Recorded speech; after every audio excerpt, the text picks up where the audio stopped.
রব্বি ইশরাহ লি সাদরি ওয়া ইয়াসসির লি আমরি ওয়াহলুল উকদাতাম মিন লিসানি ইয়াফকাহু কওলি। বিসমিল্লাহির রহমানির রহিম। আল্লাহ তাআলা বলেছেন, হে নবী, ওদেরকে সেই লোকের কথা শোনাও যাকে আমি আমার কালামের জ্ঞান দান করেছিলাম, কিন্তু পরে সে তা পরিত্যাগ করে। শয়তান এমনভাবে তার পেছনে লাগে যে সে পথভ্রষ্টদের মধ্যে শামিল হয়।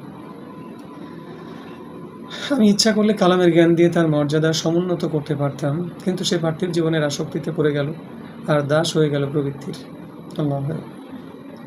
আল্লাহ তাআলা বলেছেন যে আসলে তার অবস্থা হলো সেই কুকুরের মতো, যাকে তুমি তাড়া করলেও জিভা বের করে হাঁপাতে থাকে, আর তাড়া না করলেও বসে বসে জিভা বের করে হাঁপায়।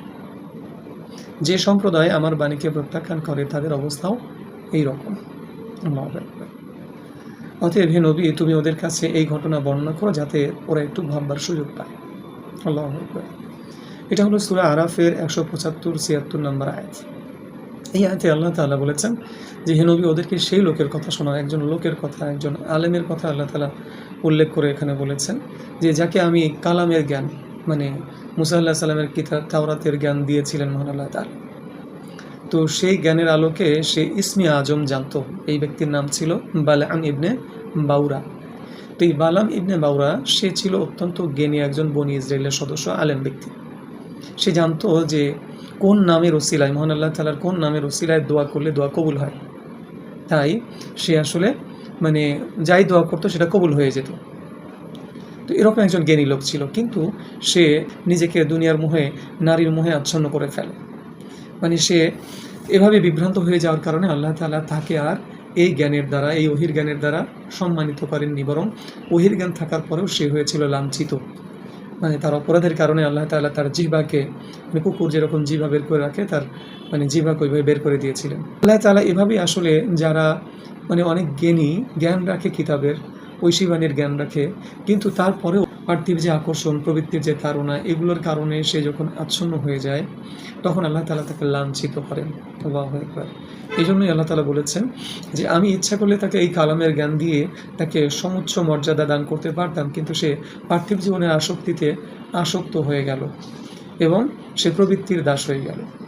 আসলে তার অবস্থা হলো সেই কুকুরের মতো, যাকে তুমি তাড়া করলেও জিভা বের করে হাঁপায়, আবার তাড়া না করলেও সে জিভা বের করে হাঁপায়। তাহলে এটা দ্বারা আল্লাহ তাআলা বুঝিয়েছেন যে আসলে একটা কুকুরের কী বৈশিষ্ট্য। কুকুর কিন্তু দৌড়ায়, যদি এক জায়গা থেকে অন্য জায়গায় যায় তাহলে সেক্ষেত্রেও তার জিভাটা বের হয়ে থাকে এবং সে হাঁপাতে থাকে।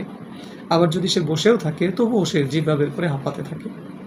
তো পার্থিব জীবনেও যদি কোনো ব্যক্তি মানে প্রবৃত্তির দাসত্ব করতে থাকে, তাহলে এই ব্যক্তির ক্ষেত্রে যে পরিণতিটা হয়, সে আসলে অনেক সম্পদ উপার্জন করার জন্য, অনেক সম্মানিত হওয়ার জন্য অনেক পরিশ্রম করতে থাকে, কিন্তু এই পরিশ্রমের ফলে যে সম্পদ উপার্জিত হয় সেই সম্পদ তাকে প্রশান্তি দিতে পারে না।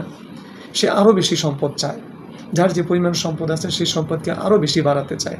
মানে এই দুনিয়ার মোহে আচ্ছন্নতার ক্ষেত্রে মানুষের কোনো লিমিট নাই। মানুষ এই সম্পদ দ্বারা নিজেকে নিরাপদ করে ফেলতে চায়।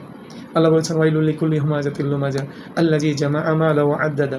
আল্লাহ তাআলা বলেছেন যে মাল সম্পদ তাকে, মানে সে বারবার গণনা করে মাল সম্পদ, ইয়াহসাবু আন্নাহু মালুহু আখলাদা। সে মনে করে এই মাল সম্পদ তাকে কী করবে, তাকে মানে চিরস্থায়ী করবে, তাকে সুখ দেবে, প্রশান্তি দেবে। কিন্তু প্রশান্তি তো রয়েছে একমাত্র মহান সৃষ্টিকর্তার স্মরণের মধ্যে। এই সত্যটা তারা উপলব্ধি করতে পারে না। যারা দুনিয়ার নেশায়, প্রবৃত্তির নেশায় যারা মানে আসক্ত হয়ে যায়, তারা আসলে আর বুঝতে পারে না যে প্রশান্তিটা কোথায়। এজন্যই তারা অনেক পরিশ্রম করে, অনেক সম্পদ গচ্ছিত করে, অনেক বড় নিরাপত্তা তৈরি করতে চায়। সেই নিরাপত্তায়ও সে অনিশ্চয়তার মধ্যে থাকে এবং হাঁপাতে থাকে, কারণ এত উপার্জন, এত মানে পরিশ্রম, এসব কিছু তো ক্লান্তি করে, এটাতে ক্লান্তি অনুভব করে। আবার মানে এগুলো যে ভোগ করবে, ভোগ করতেও তার ক্লান্তি চলে আসছে, এবং এই মানে যে সম্পদ সে গচ্ছিত করে এগুলো হেফাজত করাও তো একটা ক্লান্তিকর বিষয়, সংরক্ষণ করাও তো একটা ক্লান্তিকর বিষয়। সুতরাং সকল ক্ষেত্রেই সেই দুনিয়া নিয়ে ব্যস্ত হয়ে পড়ে কুকুরের মতো। মানে এটা নিয়ে পড়ে থাকলেও সে হাঁপাতে থাকে, জিভা বের করে।